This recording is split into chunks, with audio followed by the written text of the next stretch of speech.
자, 1979년이었습니다.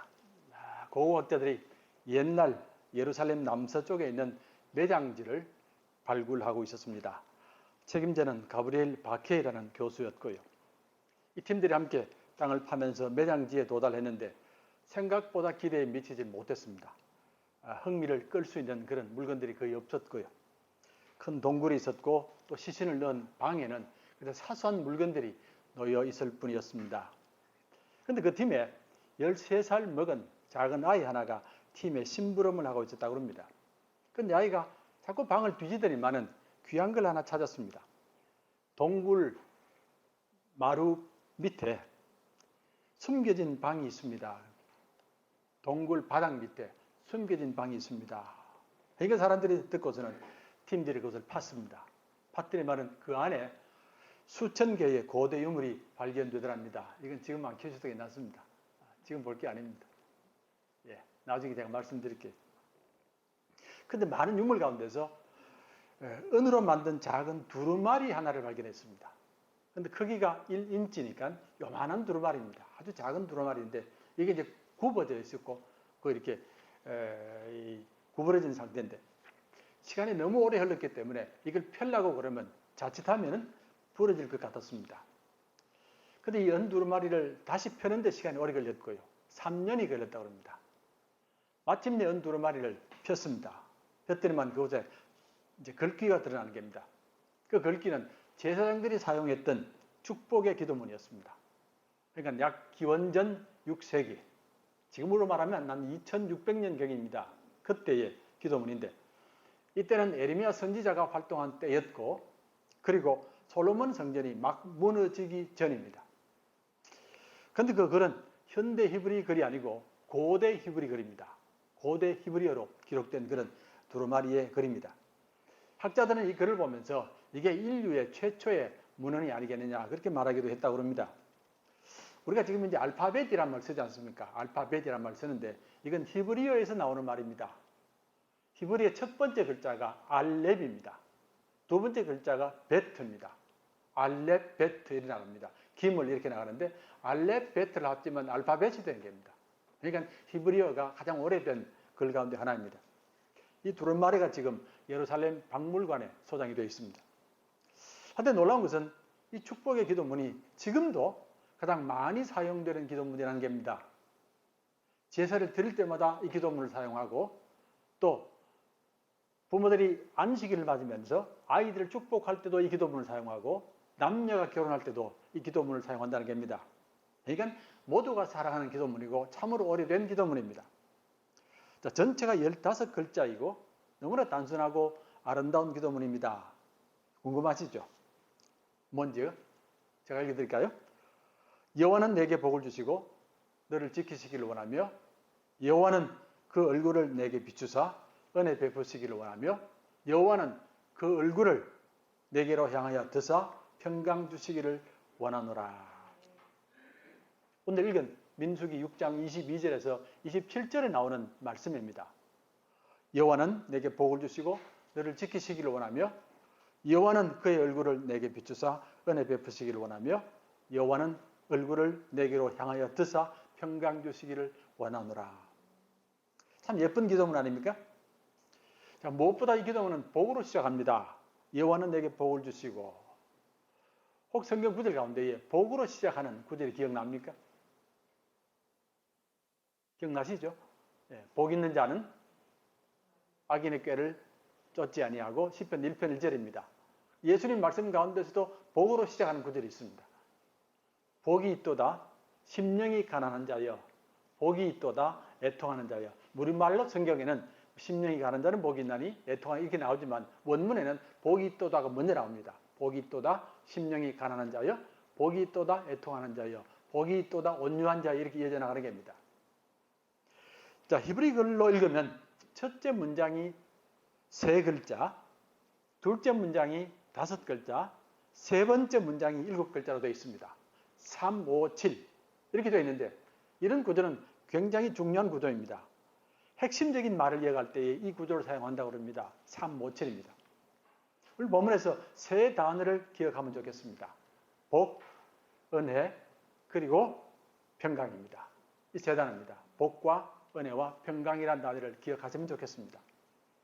우리는 이 기도문을 구약의 축도라 이렇게 부릅니다. 신약의 축도는 고린도후서 13장 13절입니다. 예수 그리스도의 은혜와 하나님의 사랑과 성령의 교통하심이 너희와 함께 있기를 원합니다. 그 말입니다. 상처난 세상을 어떻게 치유할까? 네 번째 시간입니다. 앞으로 몇 번 더 갈지 모르겠고 오늘로 마칠지도 모르겠습니다.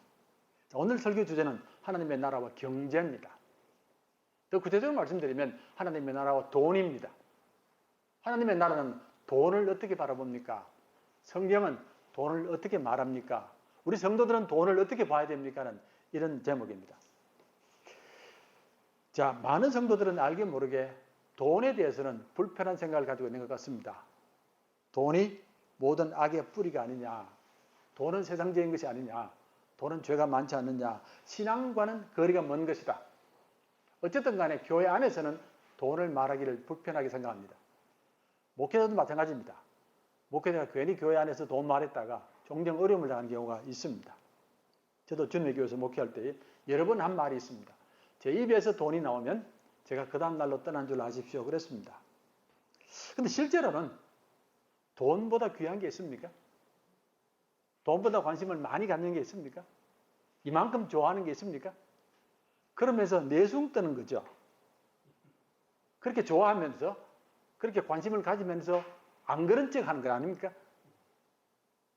자, 목회자나 전도사가 요즘 보면 그렇습니다. 사역지를 정할 때에 제일 먼저 보는 게 뭔지 아시죠? 그걸 제일 먼저 봅니다. 한데 성경에서 돈을 제일 많이 말한 분이 있습니다. 누구겠습니까? 성경에서 돈을 제일 많이 말한 분이 하나님이란 거 아세요? 하나님이 돈을 제일 많이 말씀하셨습니다. 자, 기도에 관한 구절이 500개쯤 됩니다. 돈에 관한, 재물에 관한 구절은 2350개입니다. 못 믿으시겠습니까? 기도에 관한 구절이 500개쯤 되는데 돈에 관한 구절은 2350개가 넘습니다. 약 5배가 많이 나온다는 겁니다. 이만큼 돈이 깊은 관심이 있다는 그 말입니다. 질문할까요? 예수님은 돈이 많았습니까? 없었습니까? 당연히 없었었지. 그러시죠? 당연히 없었었지. 아니, 집도 없는 양반이 무슨 돈이 있어 그러죠? 그렇습니까? 그게 아닙니다. 예수님도 돈이 있었습니다. 상당히 많이 있었을 텐데요. 그 증거가 뭐냐고요? 회개가 있잖아, 회개가. 회개를 세운다는 말은 돈이 있으니까 회개를 세우지. 돈이 없는데 회개를 세웁니까? 누가 회개인지를 아시지 않습니까? 주님의 말씀 가운데서도 돈을 사용하는 비유가 많이 나옵니다. 대표적으로 기억나시죠? 달란트 비유가 나오지 않습니까? 5달란트, 2달란트, 1달란트 비유가 나오지 않습니까? 이런 달란트 비유가 있고 데나리온 비유도 나옵니다. 뭐 데나리온이 얼마라고 나오고 진주 장사 비유도 나오고요. 그리고 망대를 세우기 위해서 너희가 비용을 다 계산해야 된다는 이런 비유들이 많이 나옵니다. 예수님의 말씀 가운데서 의외로 돈이 많이 등장합니다. 자, 우리는 돈에 대해서 정직할 필요가 있는 것 같습니다. 정직할 필요가 있습니다. 왜 가장 관심을 많이 가지면서 안 갖는 척 합니까? 그리고 실제로 우리 수고의 많은 부분이, 우리 노력의 많은 부분이, 그리고 우리의 시간의 많은 부분도 돈과 관련되어 있지 않습니까? 그러니까 우리가 돈에 대해서 정직할 필요가 있고 돈에 대해서 바른 신앙관을 가질 필요가 있습니다. 그럼 친구들이 은퇴를 많이 하는데 친구들을 만나서 얘기를 해보면 의외로 돈에 대해서 관심이 많습니다. 그런 얘기를 듣고 깜짝 놀랍니다. 아니, 평생을 목회한 친구들이 왜 돈에 관심이 이렇게 많을꼬? 그러니까 한 친구가 하는 말이 목회를 그만두고 나니까 너무너무 허전하더랍니다. 근데 이 허전함을 어떻게 메꿀고 생각해 봤더니만은 돈이 제일 좋더랍니다. 돈에 관심 갖는 게 제일 좋다는 겁니다. 그래서 관심을 갖는다는 얘기를 들었습니다. 자, 모든 일에 돈이 관련되어 있습니다. 돈 없이는 할 수 있는 일이 그렇게 많지 않습니다. 오늘도 교회 하면서 돈을 제법 많이 썼습니다. 세수하는데 돈 썼지, 칫솔질 하는데 돈 썼지, 화장한다고 돈 썼지, 화장실에 가서도 돈 썼지. 나아가서 돈의 위력이 점점 커져갑니다. 지금은 엄청나게 크다고 말해야만 합니다. 어느 때보다 돈의 위력이 큰 시대가 우리 시대입니다. 자, 돈이 거의 삶의 모든 영역을 다 집어삼키는 것 같습니다. 개인도 그렇고, 가정도 그렇고, 국가도 그렇고, 세계도 그렇습니다. 코로나 사태가 되니까 돈의 위력이 어마어마하게 커지는 겁니다. 돈이 정치인을 삼키기도 하고, 교육과를 삼키기도 하고, 의사들을 삼키기도 하고, 성직자까지도 삼키게 됩니다. 여기에 우리의 문제가 있습니다. 가장 많은 관심을 가짐에도 불구하고, 가장 깊이 연결되어 있음에도 불구하고 신앙으로 연결이 안 되어 있다는 겁니다. 우리가 돈에 대한 신앙 고백이 없다는 겁니다. 돈은 마치 치유의 법권 같습니다. 교회 안에서만은 누구도 말 안 하려고 합니다. 왜 이렇게 됐겠습니까? 성도들이 돈에 대하여 확고한 신앙 고백이 없기 때문에 그렇습니다. 이렇게 되자 사탄이 마음 놓고 활동하는 겁니다.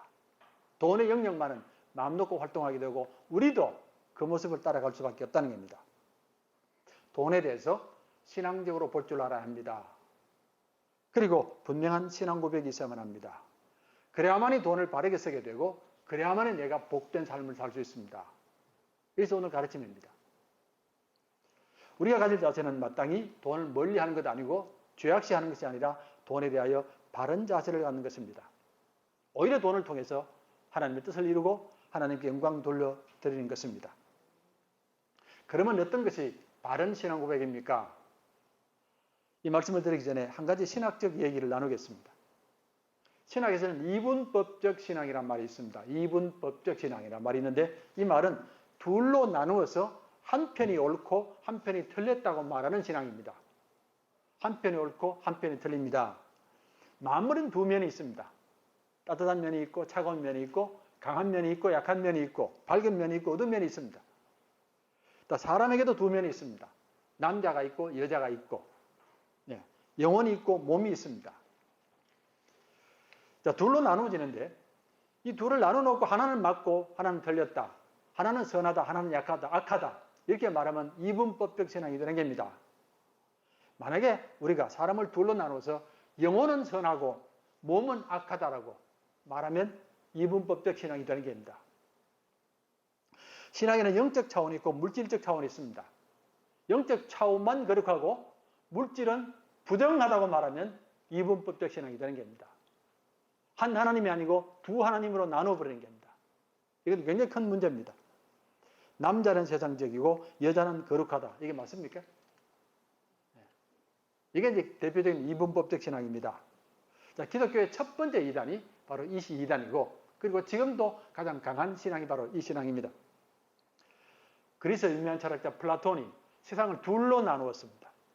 우리가 사는 이 세상과 죽고 나서 가는 세상으로 둘로 나누었습니다. 그리고 하는 말이 이 세상은 악하다고 그랬고 죽고 나서 가는 천당이 선하다고 그랬습니다. 우리가 사는 세상이 악하다는 겁니다. 그러면 어떤 기준으로 그런 말을 하느냐? 왜 우리 사는 세상이 악하다고 말을 하느냐? 기준이 뭐냐? 플라톤이 기막힌 답을 내놨습니다. 변하는 것은 악하고 변치 않는 것은 선하다. 이렇게 말을 내놓은 겁니다. 변하는 것은 악하고 변치 않는 것은 선하다. 그럼 뭐가 변하는 것이냐? 우리 눈에 보이는 게 다 변합니다. 귀로 들리는 게, 손으로 만지는 게 다 변합니다. 하늘이 변하고 땅이 변하고 나무가 변하고 돌이 변하고 다 변합니다. 그러니까 이 세상이 약한 겁니다. 안 변하는 게 뭐냐? 저 세상감에 있다는 겁니다. 아무도 안 봐서니까 이걸 확인할 길이 없습니다. 재밌는 얘기를 들었습니다. 죽음도 변한다는데요. 사람이 죽는 것도. 옛날에 사람이 돌아가시면은 숨을 거두었다고 그랬잖아요. 숨을 거두었다. 뭐가 문제가 있었다는 말입니까? 숨을 거두었다는 말은? 예? 폐가 문제가 있지, 숨을 못 쉬니까. 그렇죠? 조금 더 지나면, 그 다음에는 심장이 멈추었습니다. 그랬거든요. 예. 폐는 아니고 심장입니다. 지금은 뭔지 아세요? 뇌가 멈춰야 됩니다. 그러시죠?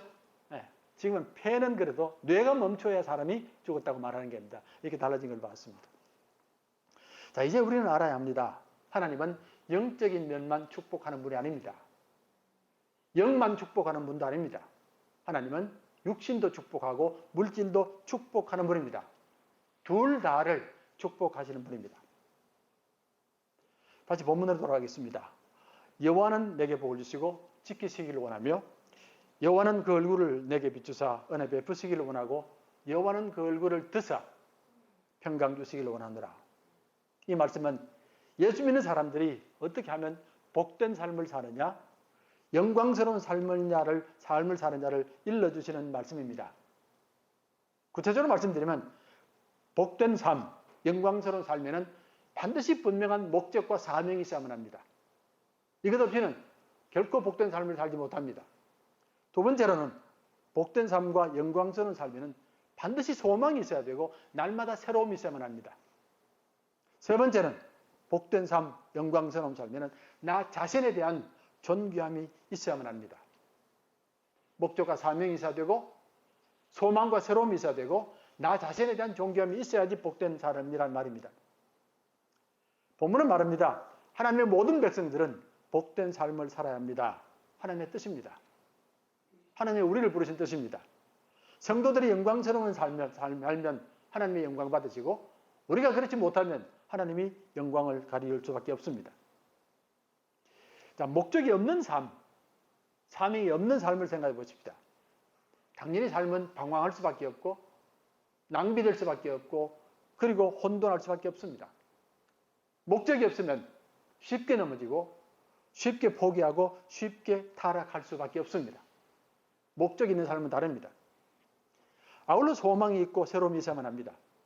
지금 내 삶이 아무리 어려워도 소망이 있으면 그 사람은 행복한 사람입니다.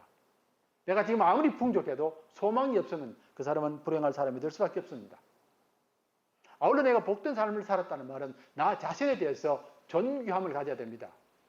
내가 참으로 귀한 생명이라는 것을 고백할 수 있어야만 합니다. 내가 아무리 많은 재물을 갖고 아무리 높은 지위에 있더라도 나 자신에 대해서 존귀함이 없으면 결코 복된 사람이 아닙니다. 나는 높은 자리에 오르려고 돈을 많이 벌려고 몸부림쳤습니다. 열심히 일했습니다. 그런 동안에 나 자신이 너무나 상처를 많이 입었습니다.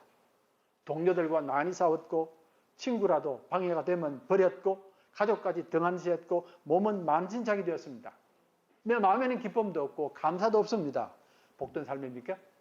아닙니다. 당연히 나 자신에 대하여 존귀함이 있어야만 합니다. 여호와는 내게 복을 주시고 너를 지키시기를 원하며 하나님의 소망은 어떻게 하든지 우리들이 복되게 살기를 원하고 지키시기를 원합니다. 복을 잃지 않기를 원한다 그 말입니다. 이제 하나씩 보겠습니다. 자, 복이라는 말은 사명을 담고 있는 말이고 목적을 담고 있는 말입니다. 이게 성경의 뜻입니다. 하나님께서 아브라함을 부르실 때에 먼저 복으로 시작합니다. 내가 너로 큰 민족을 만들게 내게 복을 주어 내 이름을 창대케 하려니 너는 복이 되리라 그랬습니다. 하나님이 아브라함으로 큰 민족을 이루고 이름을 창대케 하는 것은 세상에 복이 되기 위함 때문입니다. 이게 아브라함에게 주어진 사명과 목적입니다. 아브라함이 혼자 잘 살고 잘 되는 것 아닙니다. 세상에 복이 되기 위함이 목적입니다. 당연히 아브라함은 큰 민족이 되어서 세상에 복이 되어야 되고 이름이 창대케 되어 복이 되어야 됩니다. 그것이 아브라함의 사명이고 우리들의 사명입니다. 우리 모든 성도들은 이 목적을 가지고 살아갑니다. 그러기에 우리는 복된 사람들입니다. 예수 믿고 나만 잘 살겠다고 우리 가족만 잘 살겠다고 그러면 불교나 무당신앙이나 다를 바가 없습니다. 예수를 믿으면서 우리 모두에게 소망이 있습니다. 하나님의 뜻에 순종하는 것, 하나님의 뜻을 이루는 겁니다. 이게 바로 세상을 위하여 복이 되는 겁니다. 이게 첫 번째 길입니다. 그리고 구약에서 복이라는 말의 의미는 대부분의 경우에 물질의 축복을 말합니다. 영적 축복을 말하는 게 아닙니다. 영적 축복이 없는 것은 아닌데 대부분의 경우에 물질의 축복을 말합니다. 이건 우리가 꼭 기억해야만 합니다. 아브라함은 상당한 부자였습니다. 아브라함 집에 318명의 사람들이 있었습니다. 이삭도 거부입니다. 야곱도 잘 살았습니다. 에서도 잘 살았습니다. 흔히 사람 말하기를 기독교는 영적 축복을 말하지 물질의 축복은 아니라고 말하면 이렇게 나눠버리면 이분법적 신앙에 걸리는 겁니다. 성경은 영과 물질을 둘로 나누지 않습니다. 영만 선하고 물질은 악하다고 말하지 않습니다.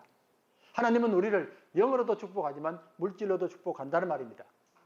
자녀들이 당연히 물질적으로도 축복을 받아야 합니다. 자, 주님께서 이 땅에 오셔서 사회 가신 거 보면 영적인 일만 사회 가는 것도 아닙니다. 얼마나 사람들의 몸을 많이 고치셨는지 모릅니다. 나병 환자도 고치셨고 혈루증 환자도 고치셨고 죽은 자도 고치셨고 몸을 많이 고치셨습니다. 영만 중요한 것이 아니라 몸도 중요하다는 말입니다. 자, 복의 반대는 무엇입니까? 바로 저주입니다. 목적과 사명을 잃어버린 저주를 말합니다. 저주라는 것은 종이 되는 것이고 자기의 사명을 잃어버린 것이고 자기의 자유함을 잃어버린 것을 말합니다. 병든 사람이 저주받은 사람도 아니고 가난한 사람이 저주받은 사람도 아닙니다. 내게 주신 자유를 잃어버리고 목적을 잃어버리면 저주받은 사람이 되는 겁니다. 많은 현대인들이 돈의 종으로 살아가지 않습니까? 자, 돈이 시키는 대로 살고 돈이라면 무슨 일이든지 하고 돈에서 벗어나지는 못합니다. 이게 바로 저주받은 삶이라는 말입니다. 자, 내가 왜 존재합니까? 무엇 때문에 살아갑니까? 나는 사명이 무엇입니까? 이를 모른다면 저주의 사람입니다. 그렇다면 여러분의 삶은 당연히 복된 삶이 되어야만 합니다.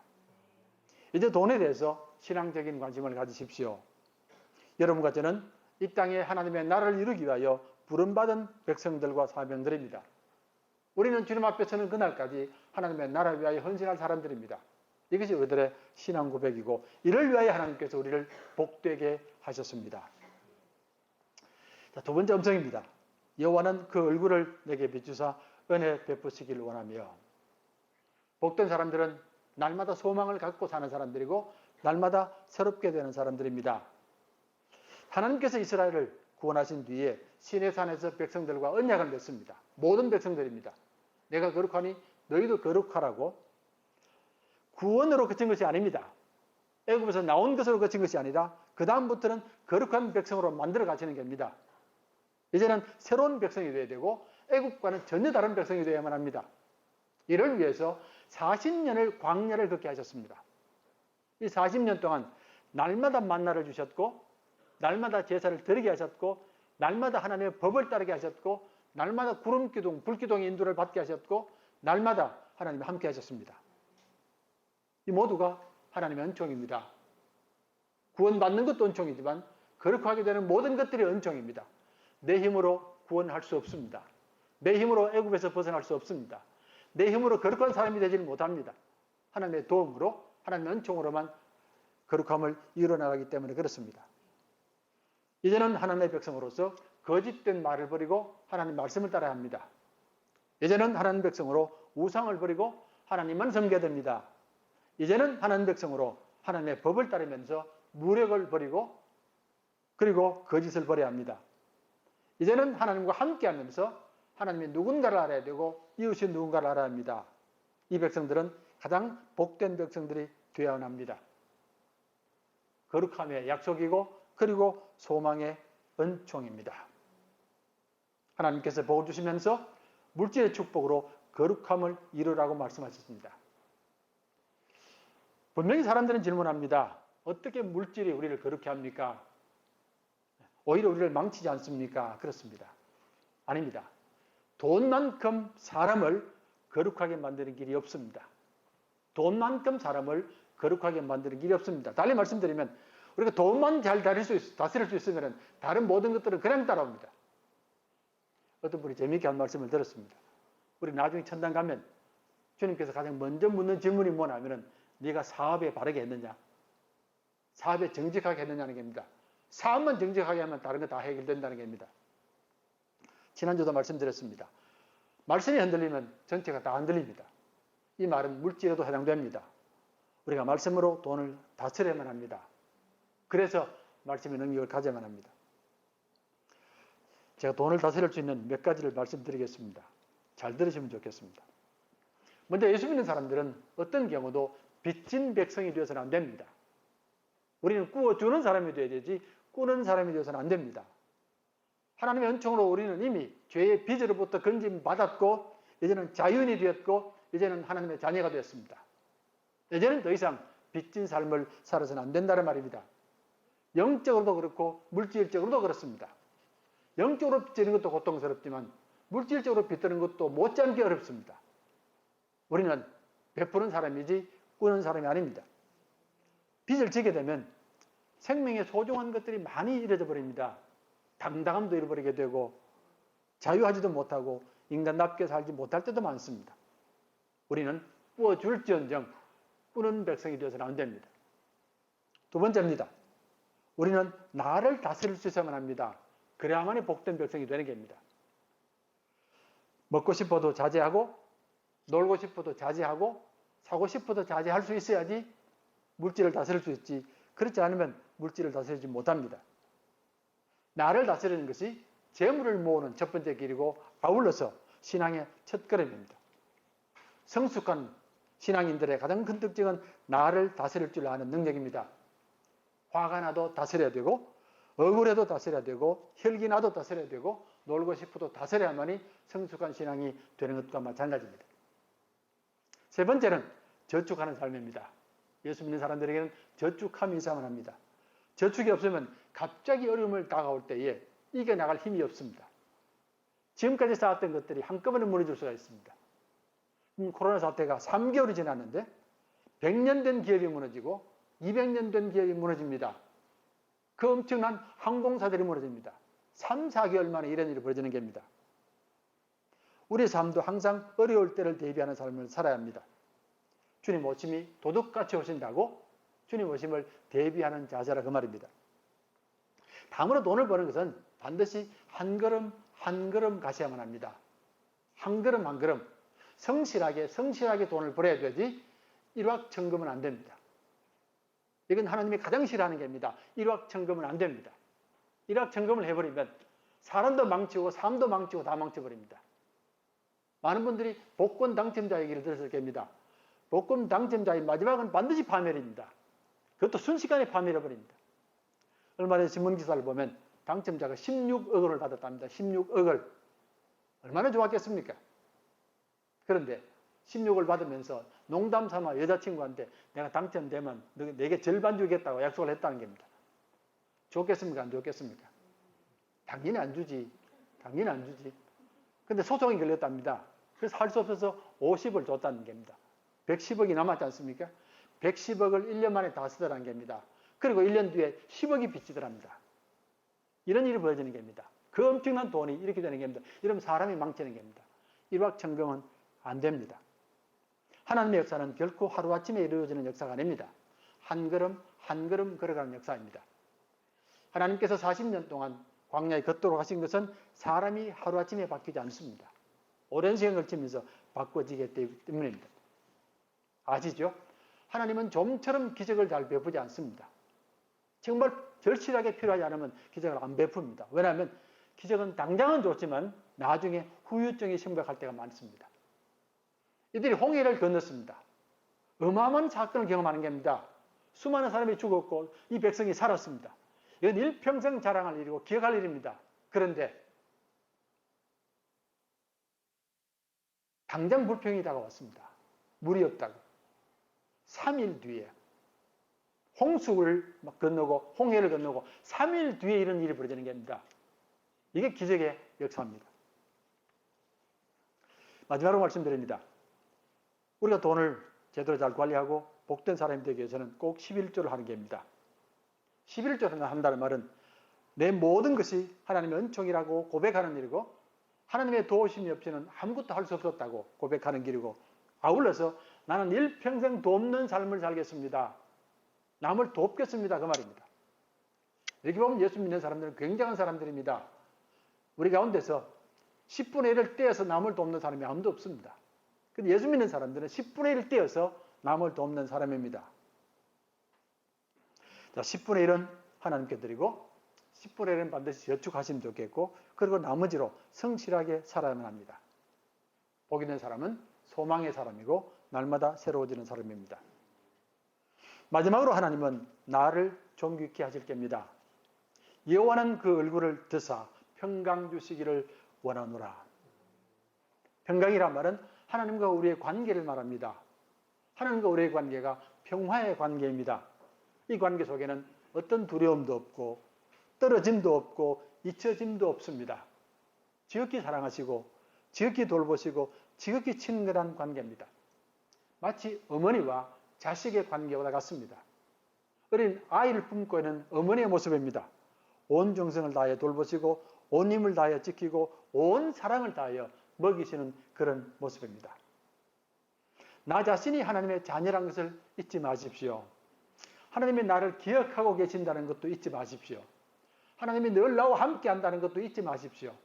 하나님은 늘 내게 먹이시고 입힌다는 것도 잊지 마십시오. 나는 하나님께 너무나 소중한 존재입니다. 하나님의 생명을 바친 만큼 이렇게 소중한 존재라는 것을 결코 잊지 마십시오. 이게 평강의 축복입니다. 주님은 공생의 3년 동안 대중 집회만 한 것도 아니고 기적만 베푼 것도 아닙니다. 그 짧은 공생의 3년 동안 한 사람 한 사람을 찾아갔습니다. 그것도 비천한 사람들, 버림받은 사람들입니다. 백성들에게 정죄받았던 세리장 삭개오도 찾아가셨고 7 귀신 들린 막달라 마리아도 찾아가셨고 고기 잡던 어부 베드로도 찾아가셨고 칼을 들고 로마를 항거했던 젤로 땅 시몬도 찾아갔습니다. 한 사람 한 사람이 소중하기 때문에 그렇습니다. 한 여인이 주님께 향유를 부었습니다. 발에 부었습니다. 이게 뭐 그리 큰 사건이겠습니까? 그런데 주님 말씀입니다. 이 여인이 한 일이 온 천하에 전파될 것이라고. 내가 결코 이 한 여인의 일을 잊지 않겠다는 말입니다. 하나님이 나를 소중히 여긴다는 사실, 내가 하나님의 소중한 자녀라는 사실을 결코 잊지 마셔야만 합니다. 코끼리 인간이라는 영화가 있습니다. 실화를 기초로 만든 영화인데 그 주인공 이름이 요셉 메릭이고 오래전에 런던에 살았던 사람입니다. 지금 얼굴이 나와 있는데 어릴 적에 신경질환으로 몸이 괴물처럼 변합니다. 얼굴은 부풀고 비틀어지고 피부는 코끼리 가죽처럼 거칠게 터졌습니다.